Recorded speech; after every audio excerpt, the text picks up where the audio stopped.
All right. Got it. Oh, the meeting is being live streamed. So hold on. We're going to go live now. We are live on YouTube. Hello, Hi, everyone. YouTube. Hi, YouTube. All right. Let's record this. Should I put Record. my back screen up? No, you're good. You're good. You're good. We're just sharing our talk with, okay, so we're live on YouTube and we are recording this session right now. Hey everyone, I'm Carmelia Ray, celebrity matchmaker, online dating expert, and it's my pleasure to be joined today with fellow matchmaker and certified matchmaker and certified dating relationship coach, Eileen from Dubai, the Dubai matchmaker. How are you, Eileen? Hi, I'm so excited to be here. This is my first live stream Woo! interview. I hope I do all Awesome. right. Yeah. Oh, we're gonna knock it out of the park. You know, the thing about live is there's no do-over. So if we make a mistake, you're gonna catch it. And that's great because we just want to have an open conversation and discussion, about our new partnership as it pertains to helping singles that are either based in Dubai through Eileen and Mhm. those who want to meet across, cross border. Love has no boundary. They say for love, we will, fly, swim, climb, like go over fiery coals for that person. Oh my gosh, being in love can be Make um, you a superhero. a superhero. It makes you feel like a superhero, both for men and women. And we're both so committed that anybody that we help finds that. And it's not always an easy search. Oh, And it's never easy. it's never, sometimes it's been easy. I've had a couple of clients that had come to me specifically during the pandemic where, oh, I knew exactly who I was going to match them with and they hit it off. But I'm not saying that That's that's the intuition. That's it intuition. definitely is intuition. And it's also Yeah. in, you know, right place, right time. Timing is everything when it comes to finding love. And I believe the people who are working with us, who are inquiring about our services, particularly thinking about hiring a matchmaker, are really at the point in their journey where they know that they'd like to share their life with someone and that they've, for the most part, feel a sense of accomplishment and success in almost all areas of their life. Yet, they're just missing that someone special to share it with, and that's where we come in. So, Eileen, tell everybody about why you wanted to become a matchmaker. We'll talk a little bit about you, and then I'll share a little bit about my journey. And we'll go from there. So, what inspired Fantastic. you to become a matchmaker?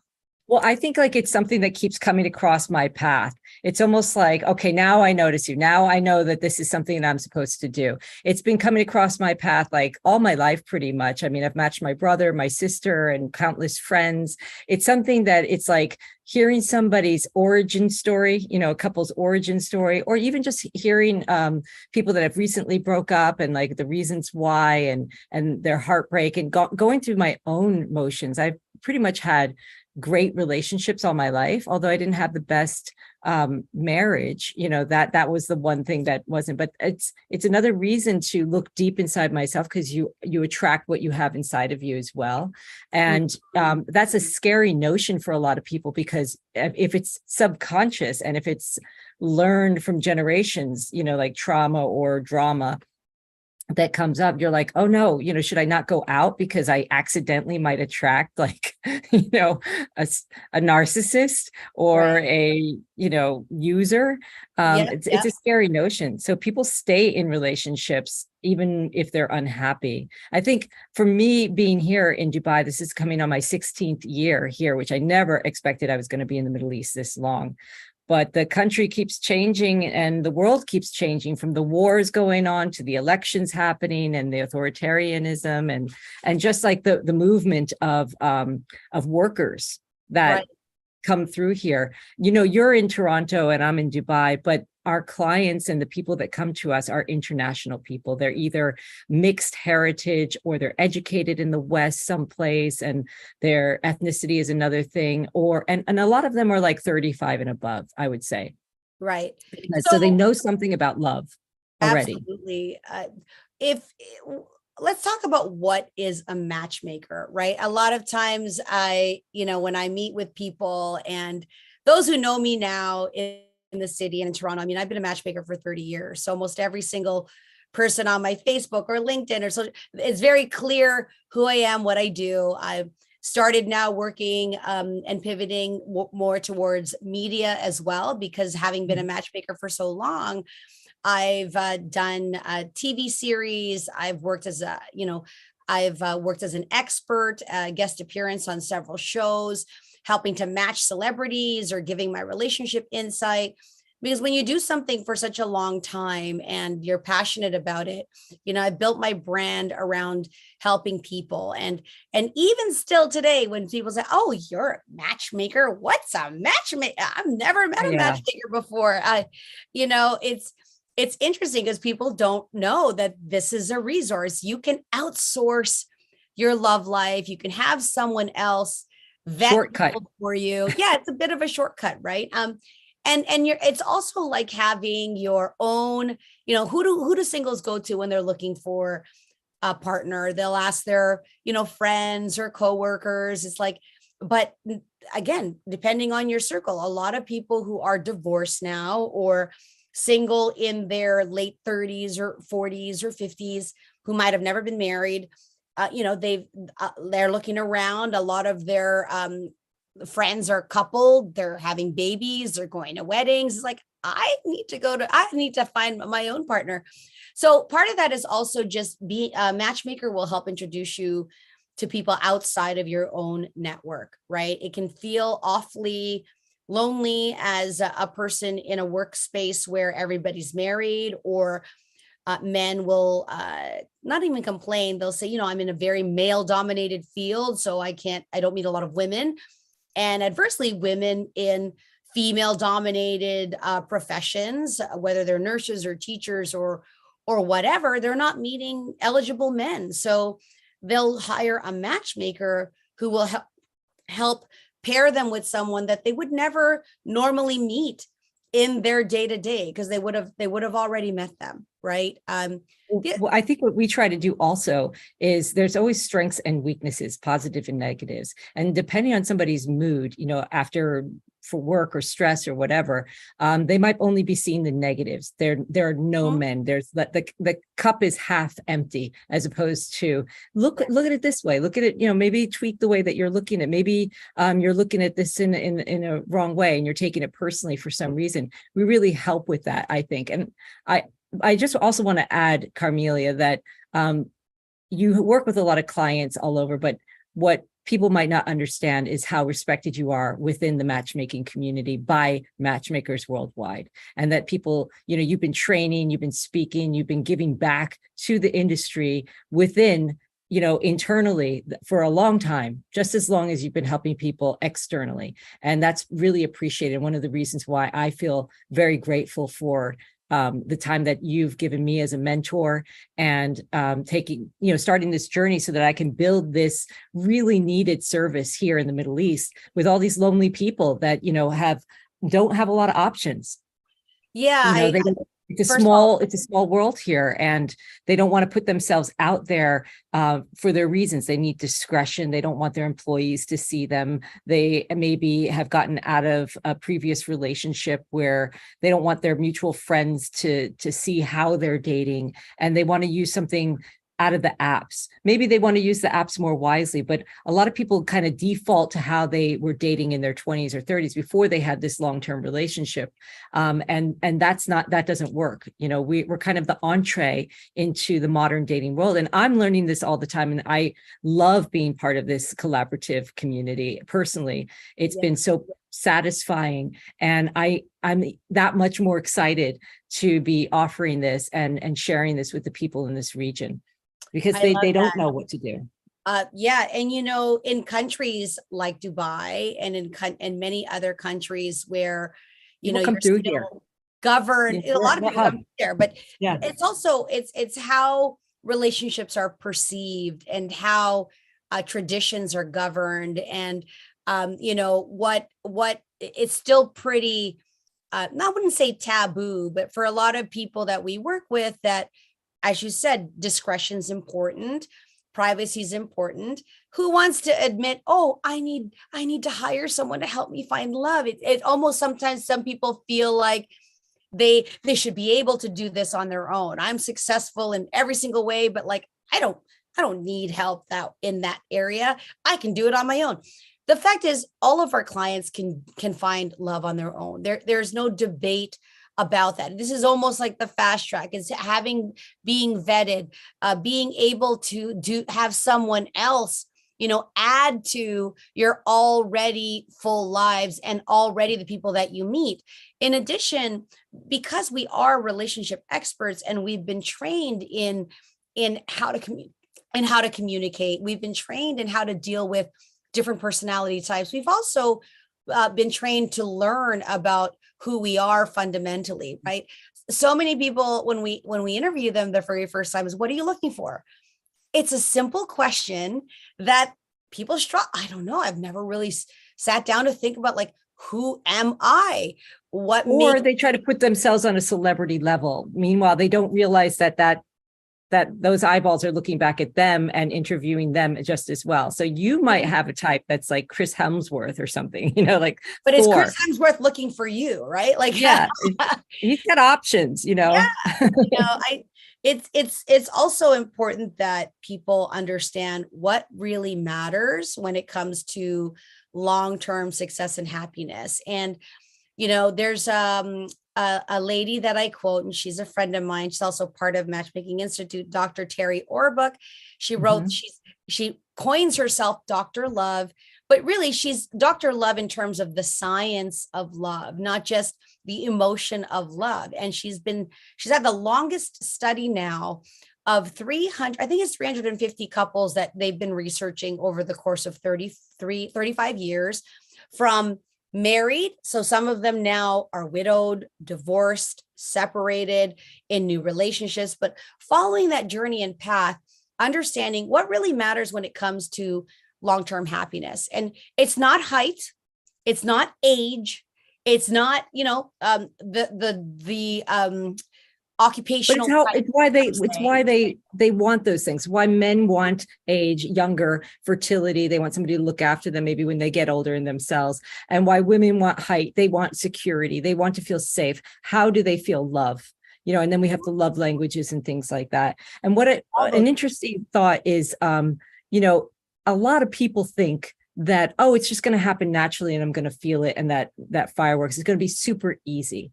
And we have to be always really careful of that, because if it's super easy, then what happens when you get in a fight, or there's turbulence? Then if it's not super easy anymore, you're going to give that up because you're not going to fight for it because it's not super easy anymore. So we have to be careful where.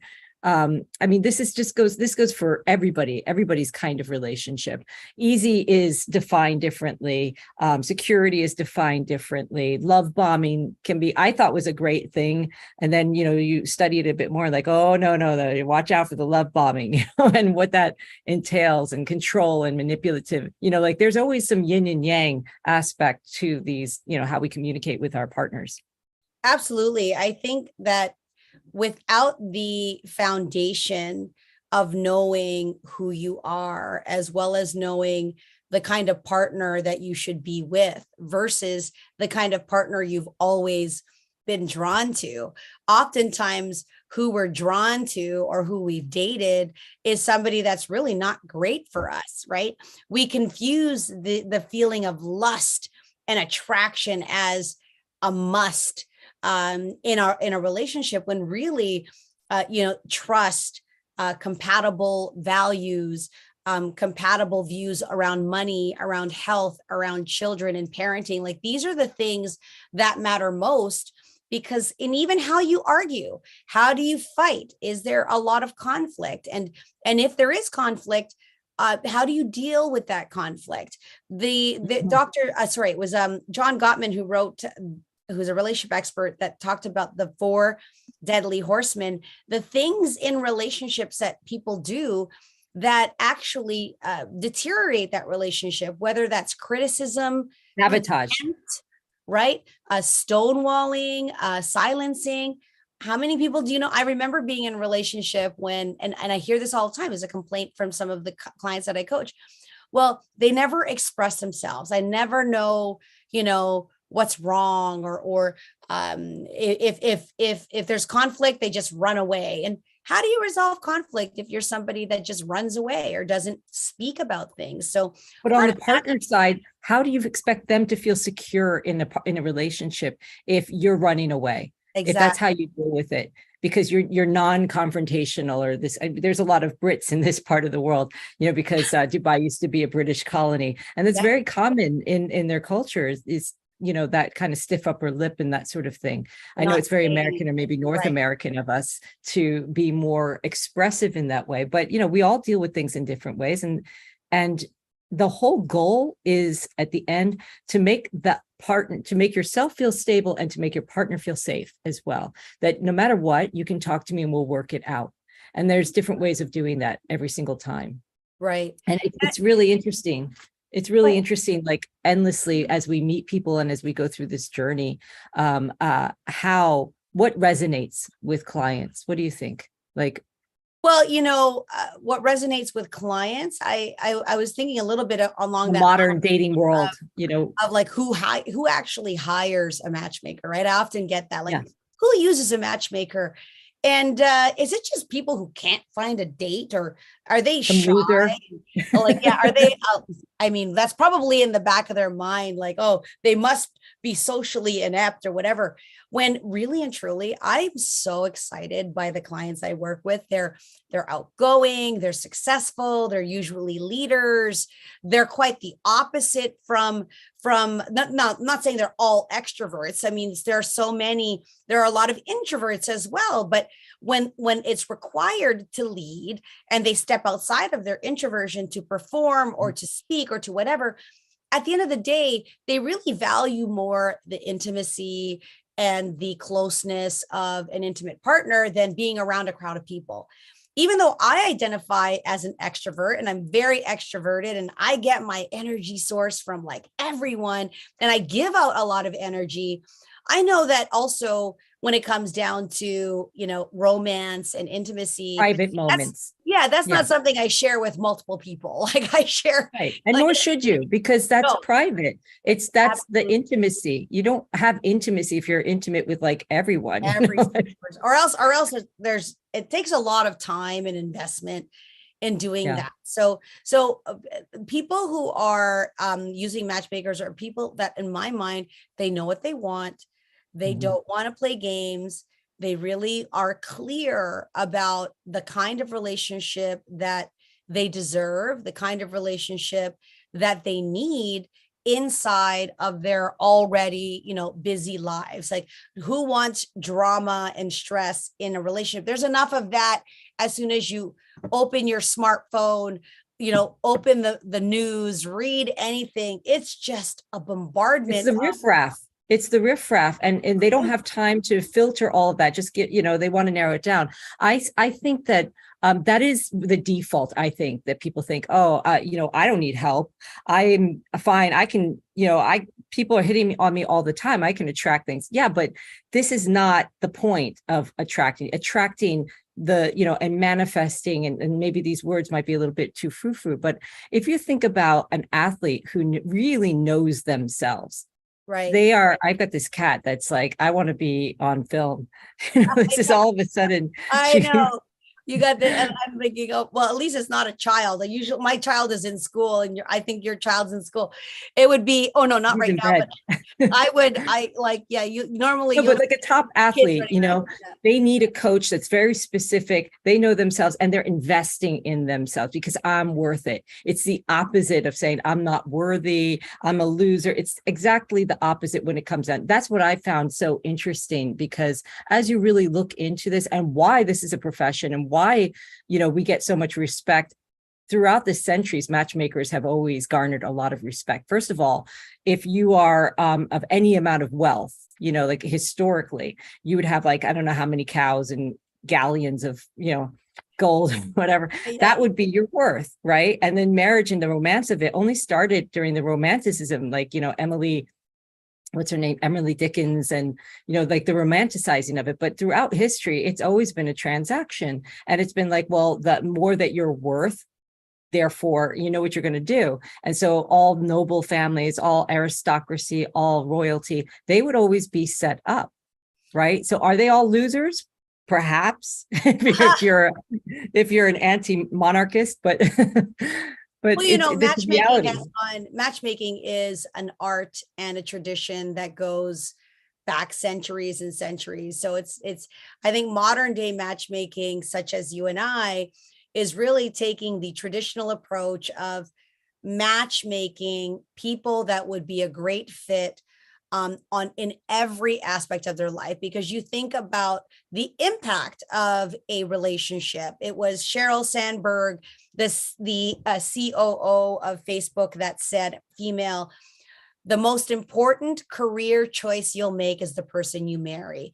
Yeah, And their partner. countless entrepreneurs and celebrities and big time moguls and multimillionaires, when the ones that have done well and the ones that have made it through the ups and downs will always credit the strength of their partner. When you see people accepting an Oscar, I couldn't have done this without my beautiful wife, without my husband, without my children.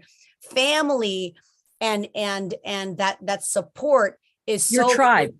Yeah, your tribe, your inner circle, your the people that you do business with, which is why I'm so excited to be in partnership with you, Eileen, based on your own values, your passion for doing what you do, recognizing and acknowledging that, hey, this was meant for you. You did it before, and now you're getting compensated for it, because why not? The more people we help, the more that we can take the investment that someone's given us to have it produce a meaningful result, everything increases, right?